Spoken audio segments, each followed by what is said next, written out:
On n'a pas le temps de suivre. C'est ce qui se produit ici, où 3 des 4 tribunes sont provisoires. Décor en tout cas étonnant pour la sensation de l'année, la montée des Chamois niortais en première division.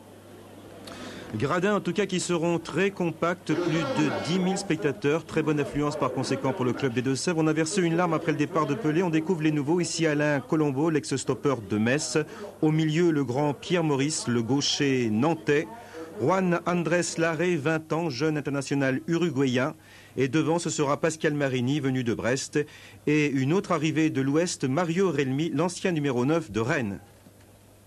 Patrick Parison, par rapport il y a 2 mois, cette équipe des Chamois d'aujourd'hui, plus forte, même chose?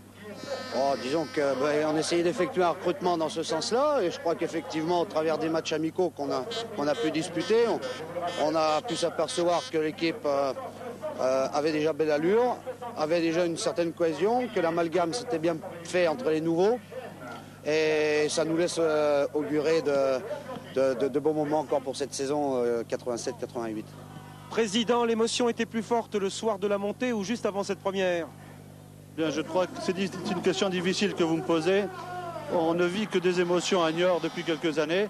Effectivement, le soir de la montée, 15 000 personnes devant l'hôtel de ville, ça a été quelque chose de fabuleux. Dans le championnat qui débute, Niort, c'est un budget moyen?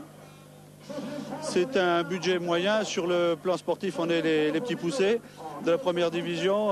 Sur le plan budget, je pense qu'avec les partenaires qui entourent le club, on peut se situer dans un budget moyen. Combien? Aux alentours de 30 millions de francs. Les Lensois, eux, ne sont pas gâtés par l'ouverture. Déjà 3 joueurs indisponibles. On remarque ici le retour d'Oudjani, parti quelques mois au Racing Club de Paris. Joachim Marx, avantage ou handicap d'affronter un promu pour sa première chez lui? Écoutez, au départ, c'est déjà 0-0 pour les deux équipes.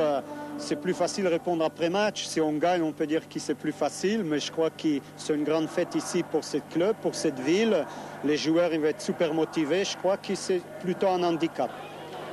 Et à l'arrivée, par conséquent, tout cela s'est finalement bien équilibré. Dans un tel contexte, il importe bien sûr pour le nouveau promu de bien négocier les premiers ballons. On joue depuis quelques secondes un démarrage et un centre de Marini, mais le puissant Relmi est devancé par Sénac. Ce n'est qu'une étincelle, car Lens tout de suite affirme son autorité. De Wilder est parti, il frappe, Merel va détourner sur le poteau, mais le ballon, et oui, a bien franchi la ligne. 1-0 pour Lens à la 7e minute. Niort ne pouvait pas imaginer une entrée en matière aussi difficile. Tout de suite après, situation incroyable devant le but lensois. Ici, une frappe de Marini sur le poteau, mais Relmi et Steck se gênent. On a manqué l'égalisation d'un crampon. À propos de crampon, William Joléa tire. Objet non identifié en direction du filet. L'objet, le voilà. Pas de brume en tout cas dans le ciel de Niort, mais ici des fumées de merguez. Niort qui va enfin se mettre en appétit en fin de première mi-temps. Un tir de Colombo. Lens se repousse sur sa ligne. Ensuite, c'est surtout sur des coups francs que les Chamois vont essayer de revenir. Ici à la 38e minute, petite frappe de Maurice. Huard s'est bien couché sur le ballon. Lens est attaqué mais n'est pas secoué. Joléa, le réunionnais Arsène, Pagal. Pour le pied gauche, excellent tir de Wallem, Merel met en corner. Il reste maintenant 1 minute de jeu en première mi-temps. Marini, Relmi, l'avant-centre des Niortais, alors que Lefebvre cafouille, ballon récupéré par l'arrêt, poteau et au fond des filets, c'est le 1 partout, le 1-1 qui soulage une équipe, une ville et toute une région.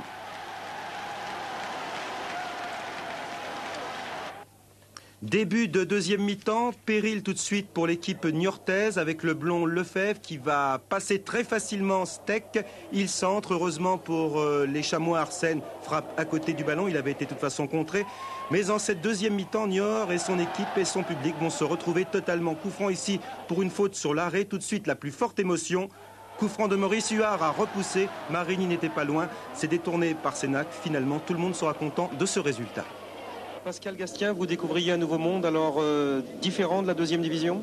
Oui, le monde est difficile, je dirais, parce que c'est sûr que ça joue plus vite. Les joueurs sont beaucoup plus techniques, je dirais. Physiquement, bon, je crois que tout le monde on est relativement en forme, je crois, on est prêt. Techniquement, c'est difficile. C'est difficile. Confiant pour Niort, pour la suite? Ouais, je crois qu'en deuxième mi-temps, on a montré quand même ce qu'on était capable de faire collectivement. Donc, on s'est procuré pas mal d'occasions, donc on peut être que confiant. Maintenant, il faut confirmer, quoi.